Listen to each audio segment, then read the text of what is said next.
The X Zone Radio Show with Rob McConnell is largely an opinion talk show. All opinions, comments, or statements of fact expressed by Rob McConnell's guests are strictly their own and are not to be construed as those of the X Zone Radio Show or endorsed in any manner by Rob McConnell, Relmar McConnell Media Company, the X Zone Broadcast Network, its affiliated networks, stations, employees, or advertisers.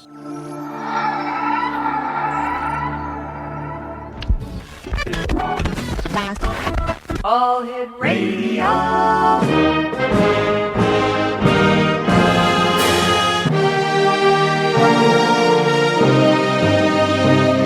Welcome to the X Zone, a place where fact is fiction and fiction is reality. Now, here's your host, Rob McConnell. And welcome back to the X Zone, everyone. My name is Rob McConnell, coming to you live and around the world on the Talkstar Radio Network from our studios in Hamilton, Ontario, Canada. 1-877-528-8255 is toll-free throughout the U.S., Canada, Alaska, and Hawaii. That's 1-877-528-82... Wait a minute. 1-877-528-8255, right? 57... Gosh, I forgot our toll-free number. 1-877-528-8255. That's it. Oh, it's been one of those days, X Zone Nation. Welcome back with us. And joining me this hour is Brian David Andersen, and we're going to be talking about Earth changes this hour. And Brian, how are you tonight? Oh, very good. Good to be back again. Now, you've done a lot of work over the last couple of weeks, and you've got something to share with us. Well, again, I was going to go right into the where we're at on the Moon-Earth right. type of thing. And so what we are looking at here right now is something a little bit different than before. Within about 5 hours, the Moon is going to move into a position where it is 120 degrees away from the Sun, with using the Earth as somewhat like a pivot point. And before, we've always looked at it where the Sun is either conjunct, which means it's in the same spot as the Sun and Moon are in the same position, or it's what's called a square, that's 90 degrees, or opposition, which is 180. Now, both in astrology and in geometry, it is known that when you have what's called trine, which is 120 degrees, that's very complementary. And then when you have half of that, which is 60 degrees, 60 plus 60 is 20, is called sextile. So within about 5 hours, the Moon is going to move into 0 degrees Leo, Aries. Moon is going to go into Aries, and the Sun is now going into Leo, 0 degrees. And so that's going to have this trine type of situation.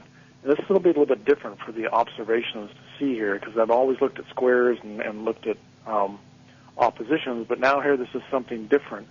And the Moon is going to, its position at 5 hours from now is going to be just off the west coast of South America. And it's going to be 3 degrees north of the equator, and then a little bit off the coast of South America. Now, according to the research has done so far, is that then when the Moon, wherever position the Moon is over the Earth, is at angles where there's tension. And so at this trine, it's going to be interesting to see the number of earthquakes. Now, again, people can go up to the U.S. Geological Survey. We've always done this on the program, and see how many earthquakes have occurred.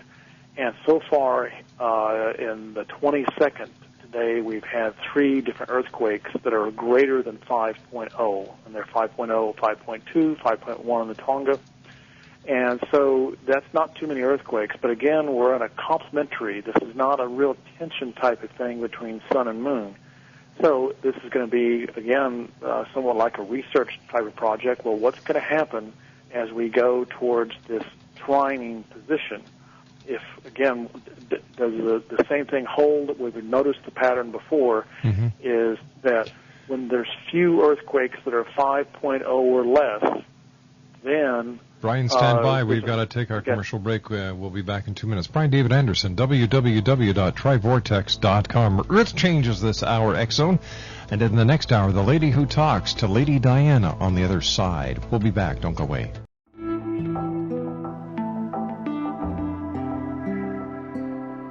Take a step back in time and discover old Florida cuisine at Marsh Landing Restaurant in Fellsmere. Enjoy delicacies such as frog legs, gator tail, catfish, and swamp cabbage, or enjoy the more traditional cuisine like hand-cut Angus steaks, ribs, and seafood. Join us for breakfast with a southern flair featuring sweet potato pancakes, biscuits and gravy, and much more. Planning a party? Marsh Landing's private dining room can accommodate groups from 8 to 80 people. While you're visiting, enjoy the historic pictures, artifacts, and stories that line the walls. Marsh Landing is truly a unique experience. Marsh Landing Restaurant, 44 North Broadway in historic Fellsmere, or visit marshlandingrestaurant.com. Marsh Landing, Old Florida cuisine at its best.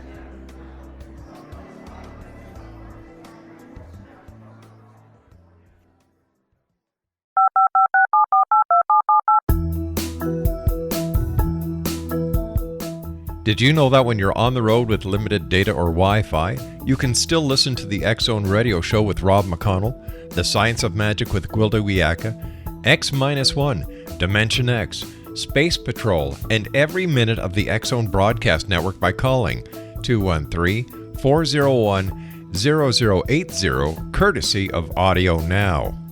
No smartphone, app, or internet needed. It saves your data plan and it's free if you have unlimited minutes. Call 213-401-0080 to listen on any phone, anytime, anywhere. Remember 213-401-0080 for the best of the paranormal, parapsychology, and sci-fi radio programming anywhere, 24/7, 365.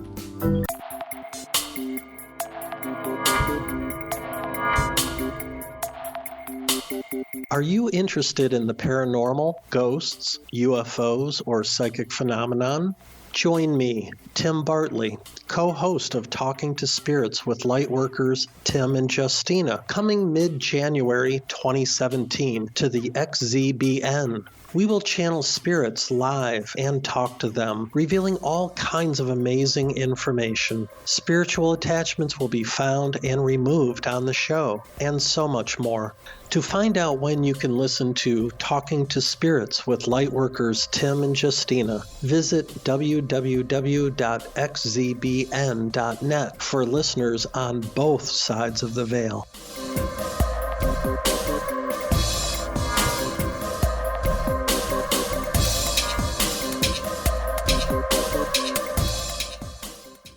Brian David Anderson's our guest, www.trivortex.com. And David, what do you see as far as the significance of this change from one house to the next?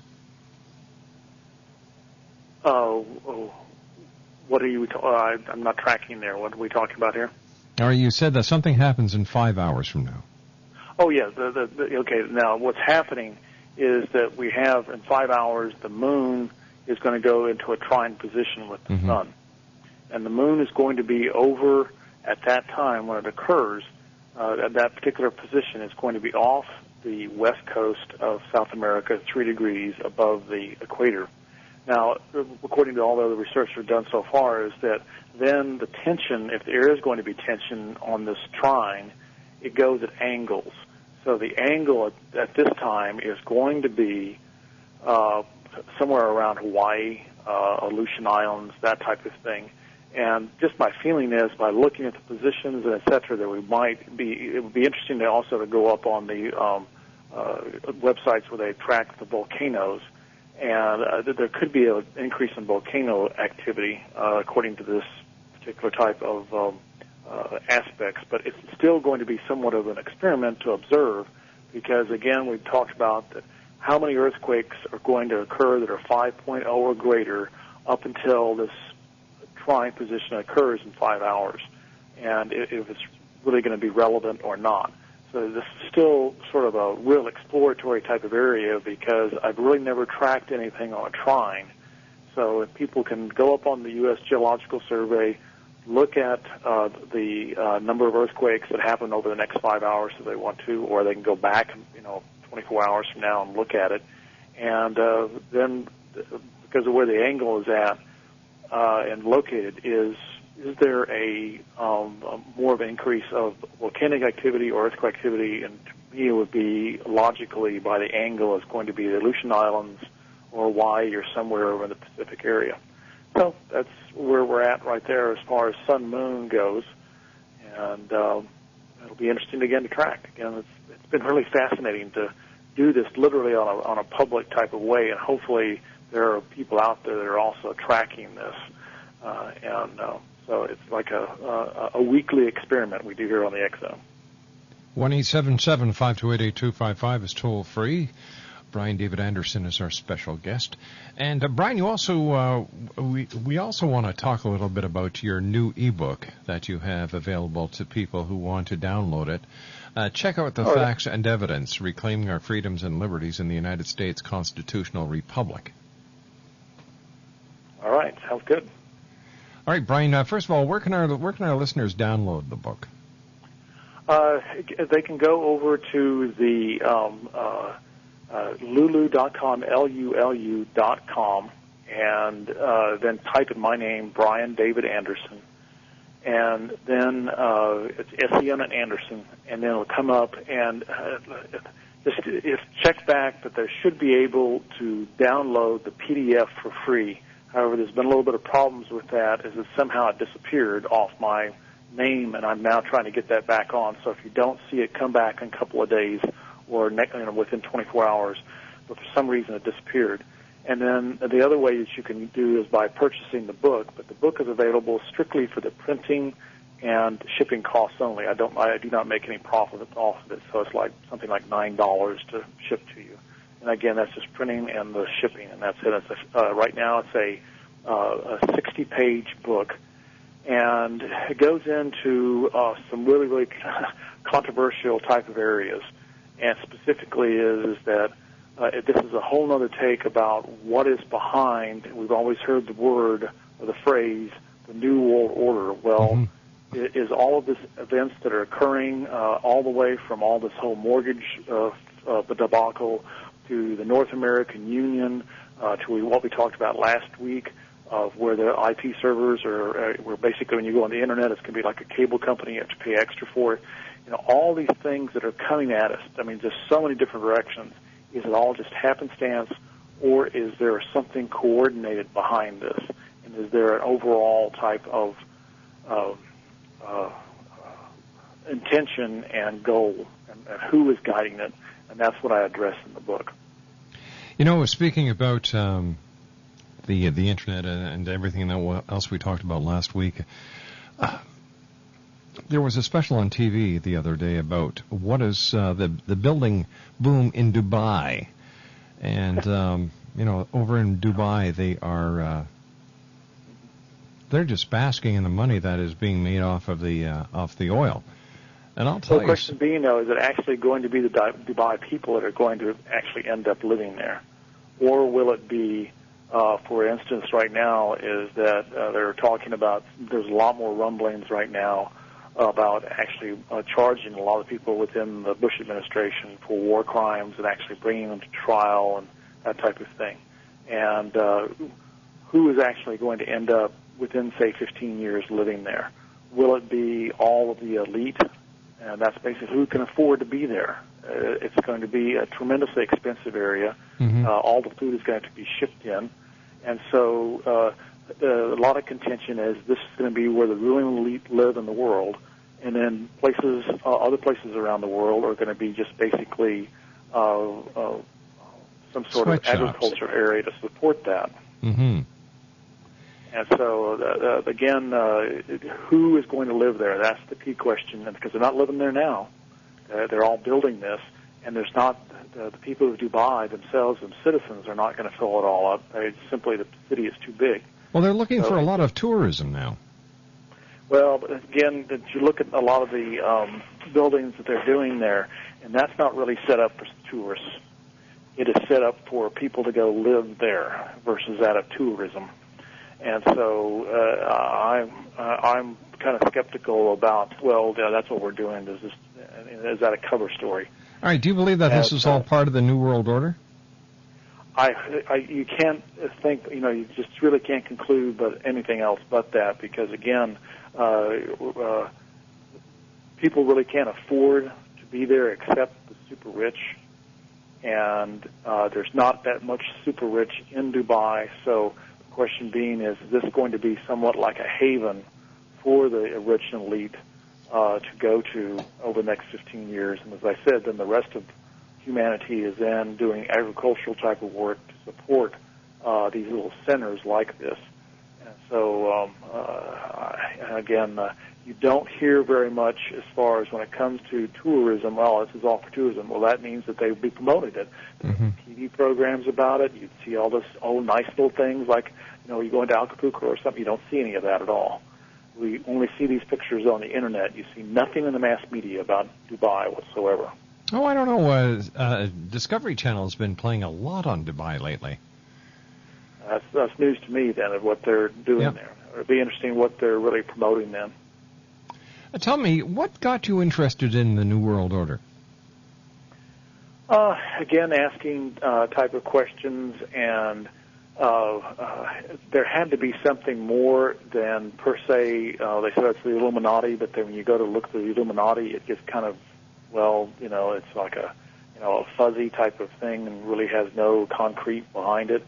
I just really felt that there needs to be something more solid behind all of this, and that's what the attempt on this book is to.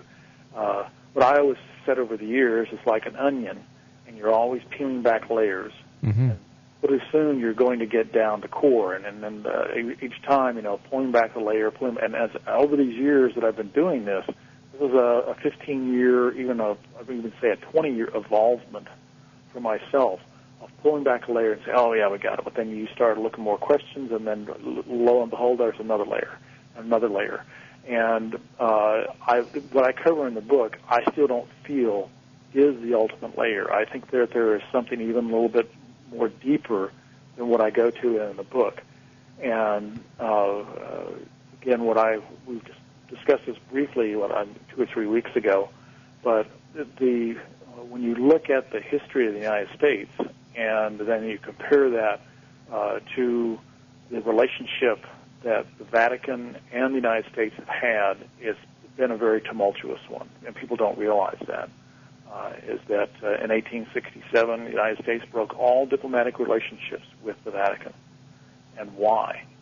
Well, it goes back to 1778, and Pope Clement the 14th, I believe it was, he issued an edict and said the United States constitutional republic is evil, wickedness, and a sin that needs to be destroyed by any means possible.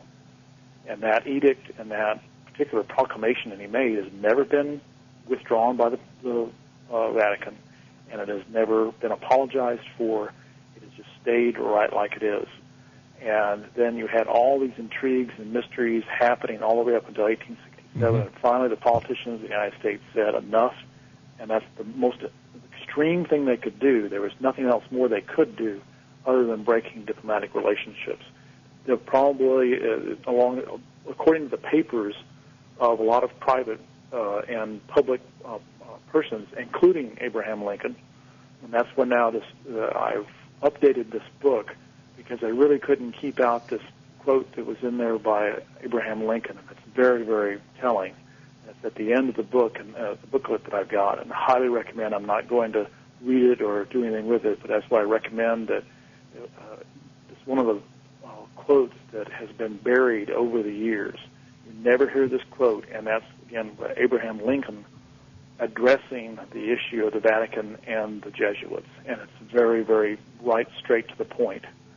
And he addresses it very directly and bluntly. And previous to that time, a person had been falsely accused by the Jesuits, and lawyer Lincoln defended this individual and actually then had the charges reversed and got the man off and was declared innocent.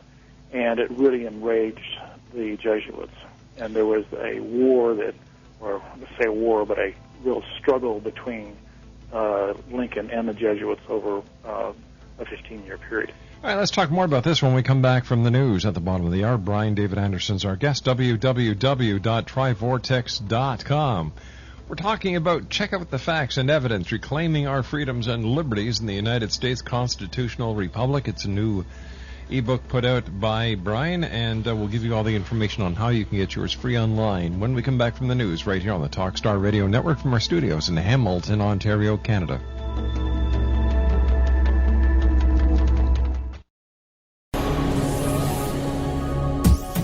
This is the X-Zone Broadcast Network, broadcasting worldwide on broadcast affiliates and satellite program providers, including CNN Broadcast Network, Sirius Satellite Network, Star Media, Good News Radio Network, Angel Broadcast Network, Wiki Broadcast Network, and WPBN TV. For more information on the X-Zone Broadcast Network, visit us at www.xzbn.net.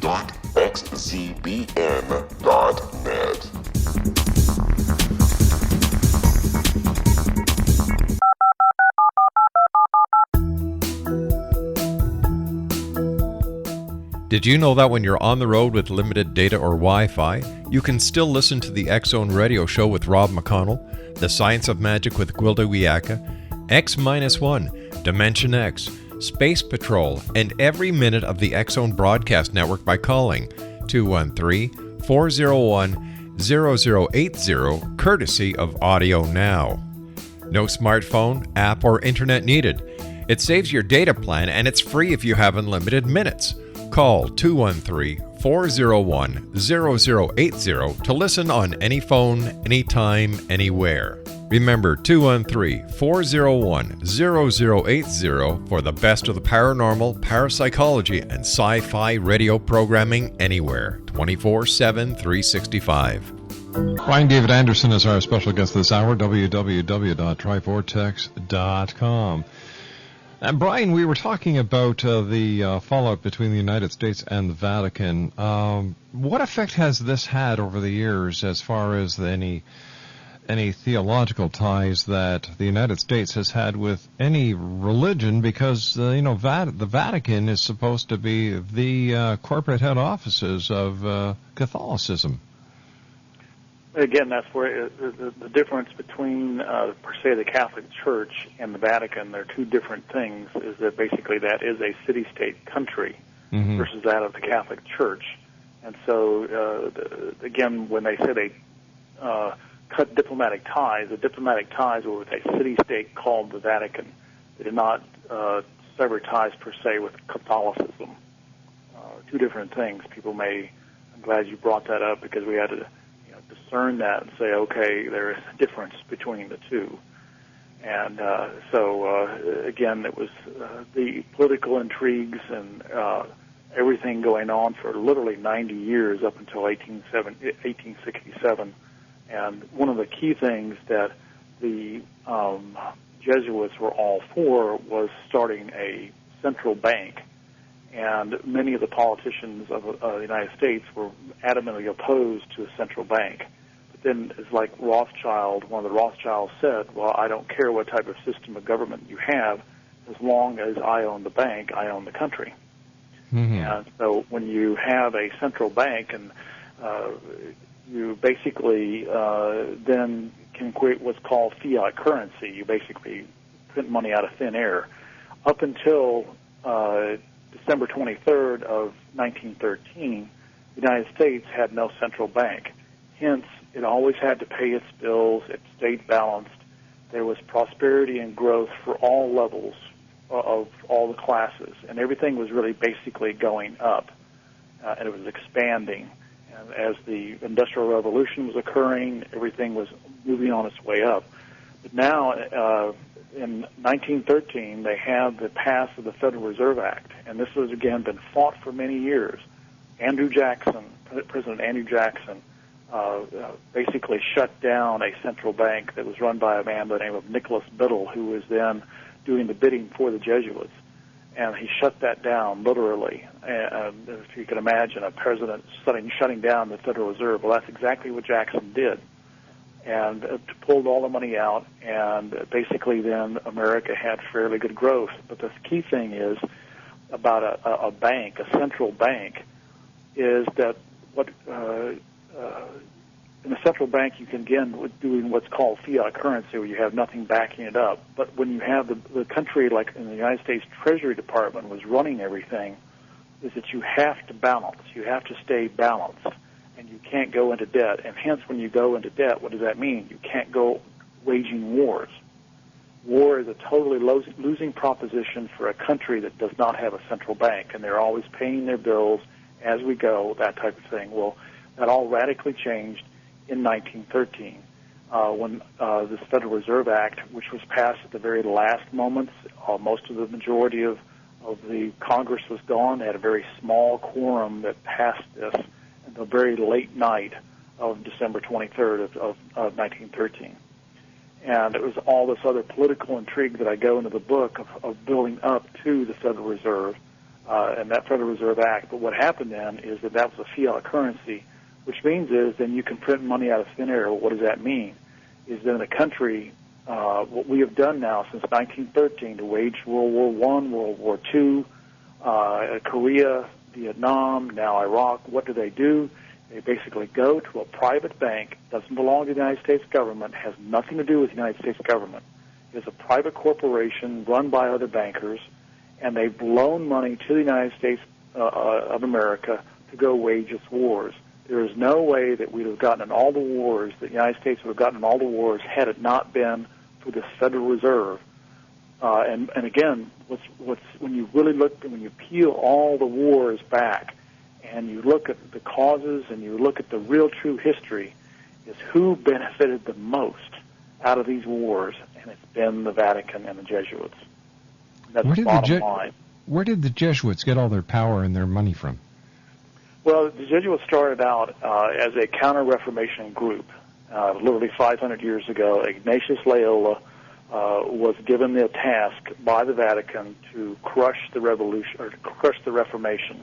And people can go up online, and a lot of places have where their original papers, how it's written out, that type of thing. And they took this very, very bloody type of oath that started off the Jesuits. They still take this oath today. And basically, they were given the marching orders. They were somewhat like, if you compare it, and that's where, again, a lot of organizations like the CIA, the KGB, the SS, of Nazi Germany, who did they pattern themselves off? And the leaders will tell you this.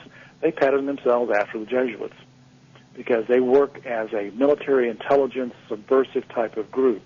The reverse of that is more like an army, is what's called the Sovereign Military Order of Malta, or they'll call Knights of Malta. And they're more of an open army, but when the army means that they're laymen and they're presidents and of corporations and doctors and all sorts of people, and they are per se the Knights of Malta, or under the Catholic Church. They started out in the Crusades, but in today's reality, the Knights of Malta function as a army of the Vatican, and the Jesuits work more like CIA, or they work more like a subversive type of group. They're always very much into the background. And that's what, again, is that there's so much blatant evidence that's been put there for years. Basically, a lot of it started being buried around the turn of the century, around 1900. And previous to that time, there are papers and volumes of books been written by it. Samuel Morse, who is the Morse Code, wrote 2 or 3 books about the Jesuits. And it goes on and on of how many people have written, but now a lot of these books have disappeared out of libraries. You have to go, thank goodness there's the Internet, because a lot of these now banned books, or these books you can't get. Get one copy of it, they put it on the Internet, that type of thing. And so this right now is what the whole booklet is about, is to open up some eyes and act like a wedge into people's consciousness and say, hey, look at this, look at the fact. That's why I say, check out the facts and evidence. There's just so much facts and there's so much evidence. Over the years, 500 years of evidence that is there and a totally bloody, violent history of the Jesuits. And that's all it's been, is violence and blood and death from these people. Strictly, though, to try to do the counter-reformation, and their stated goals in their papers that Ignatius Loyola started 500 years ago. Go read the papers. The papers say is that they want to put all humans under the control of the Vatican Pope. That's their goal. And go look at the papers, the charter of the European Union. Again, go look at those papers. And what does it say? Is the spiritual leader, and then quote also the, quote, leader of the European Union, according to his charter, is the Vatican Pope. And again, we don't ever see that. No, you don't. You don't see it on Fox News. You never see any of these facts and histories. And why is there not in the American school systems today the papers of our founding fathers, both private and public, that they just basically, there's so much warnings and concerns about the Jesuits throughout all the private and public papers of our founding fathers up to about 1870, when they've all been buried, they've all been suppressed, and we're under, basically. But basically what happened is in 1913, when that Federal Reserve got switched over, and we were on a different type of money system. Basically, that is what changed America. The Constitutional Republic was basically then really much, the word Constitutional Republic was watered down. And we're just now seeing a lot of the fruitions and the edges of this coming up. And we have, very typically, we have Alberto Gonzalez, a Roman Catholic, who is the Attorney General for the United States. 2 years into his tenure, he makes the statement, the United States Constitution is now a dated document. And that's where, again, it's been a major, major assault. For people, why does this whole Constitution and the Bill of Rights, why does it concern the Jesuits in the Vatican? Well, I recommend that everybody go read the Constitution and the Bill of Rights of the United States, whether you be a Canadian or American. Go read those documents, and you will see what concerns a lot of people, especially if they want to have some sort of theocracy rule, that you cannot have persons that are sovereign into themselves and having freedoms and liberties, and then also being able to input those freedoms and liberties into the guidance and the leadership of the United States. And I give a lot of examples there, but it's only 60 pages, but I could have expanded it very easily to 60,000 pages. But I just give it down to 60, and hopefully it is an inspiration for people then to go out and do their own research, because you could also do the same thing of the history of the Jesuits in Canada. You can do it in the Philippines. You can do it in Japan, all throughout Europe, Africa. There's not a place on this earth that there is not something there where there is a bloody type of history in relationship to the Jesuits and to the Vatican. But it's when people think of Jesuits, they think of the very religious orientated. There are many Jesuit schools out there. The Jesuits I will take an example, and this is not an indictment of everybody, but that's where, again, I go into an example of a Jesuit by the name of Edmund Walsh. He was ordained a priest in 1902, and then he went to Jesuit seminary, but then here was a teaching Jesuit at Georgetown University. All of a sudden, this Jesuit ends up participating in the Versailles Treaty in 1919. Now, how does a Jesuit do what and why?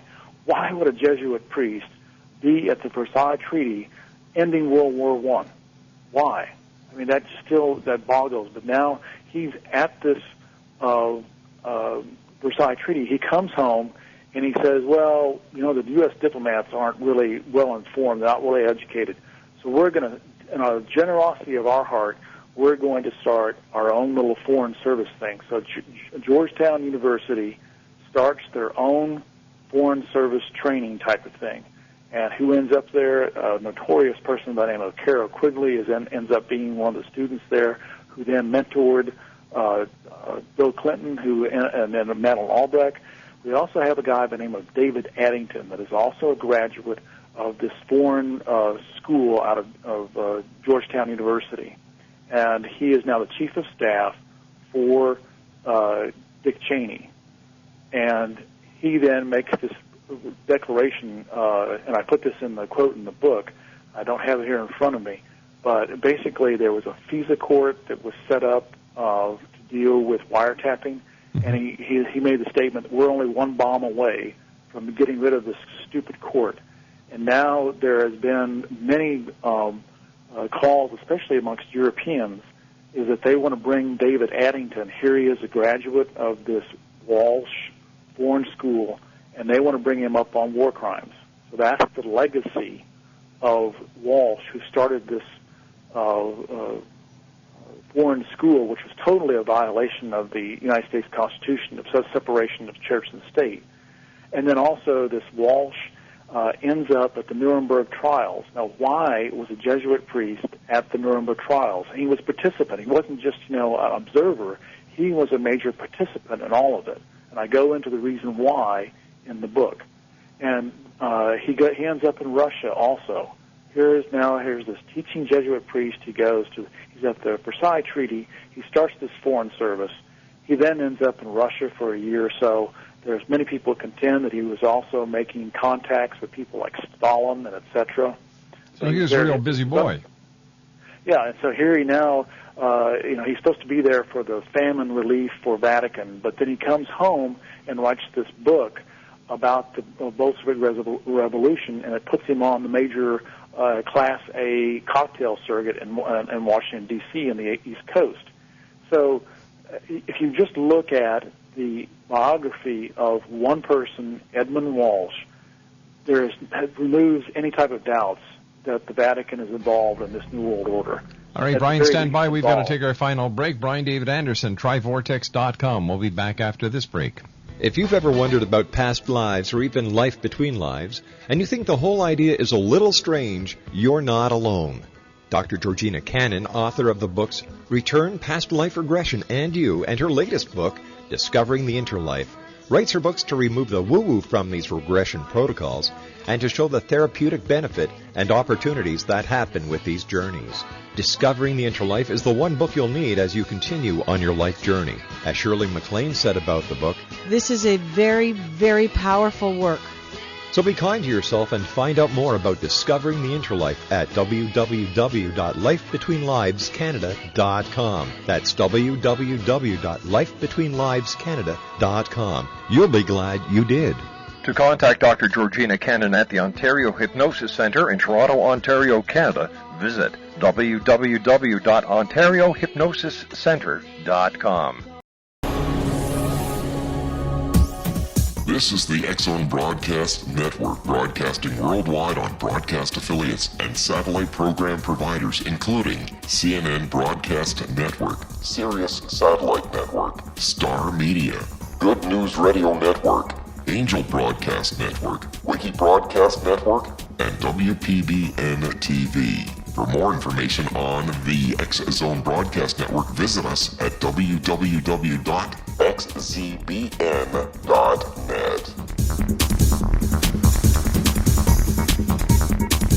19 Sergeant Central. 19 Sergeant, check. Officers on the scene. Hi, I'm Larry Lawson, host of Paranormal Stakeout.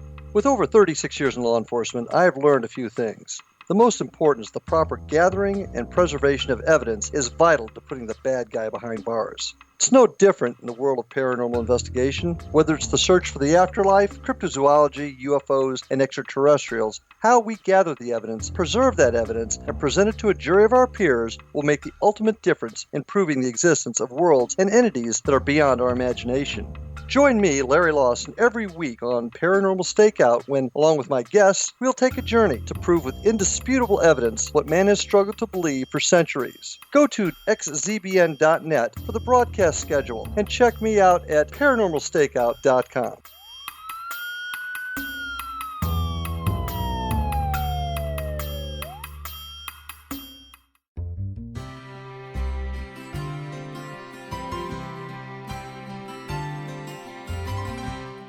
True healing must address 4 levels: physical, emotional, mental, and spiritual, for us to live joyful and productive lives. We tend to treat 3 of the 4, leaving the spiritual languishing. If you're tired of the same dysfunctional patterns cropping up in your life, soul balancing is for you. Trixie Phelps, owner and founder of Soul Balancing, is a naturally gifted energy healer trained in numerous esoteric forms, including shamanism. Trixie has created a powerful modality that safely and effectively clears your energetic field. A soul balancing session can remove interference, heal trauma, and restore your hope. Contact Trixie for a life-changing long-distance session today, www.soulbalancing.world.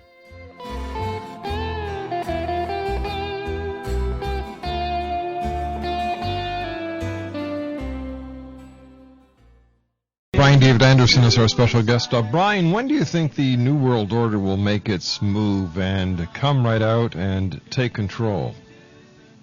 I think they've already done that. I mean, all they're going to do is tell us that they did it.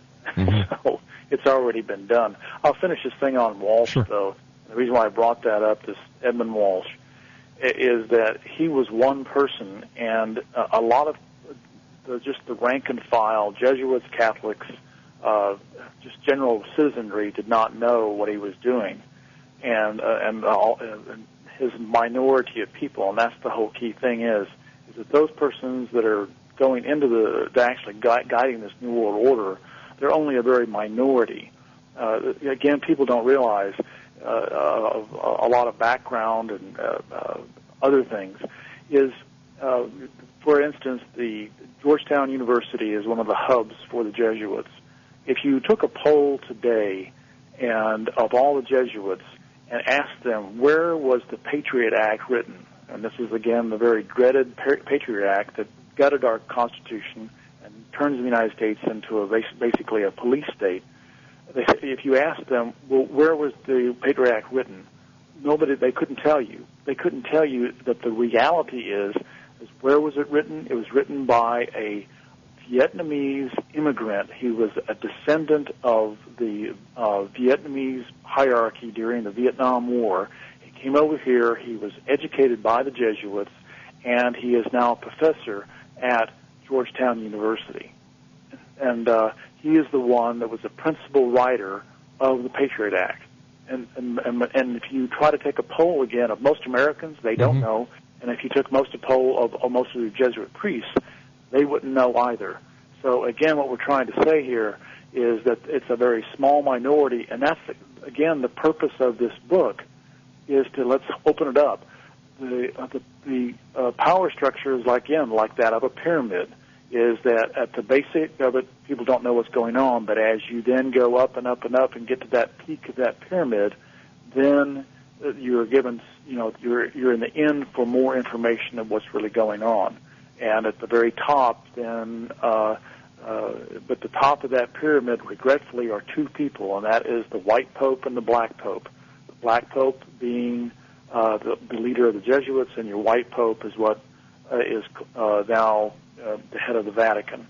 And there are many researchers, and I'm one of those persons, that believe the black pope is actuality. The head of the Jesuits is actually the power of the world is underneath the Jesuits, and not this front person who wears the black. The Jesuit always wears the black, and the white pope always wears white. But the black is actually the one that's in real charge. Brian, thanks very much for joining us tonight, my friend. You take care. Have a good week. And we'll speak to you next week. Brian David Andersen, www.trivortex.com. Now, when I come back from the news at the top of the hour at 6.5 minutes past, Marsha McMahon is going to be joining me. We're going to be talking to her about two of the people that she channels, Lady Diana and John Lennon, right here live and around the world on the Talkstar Radio Network from our studios in Hamilton, Ontario, Canada. Don't go away. We'll be back right after the news.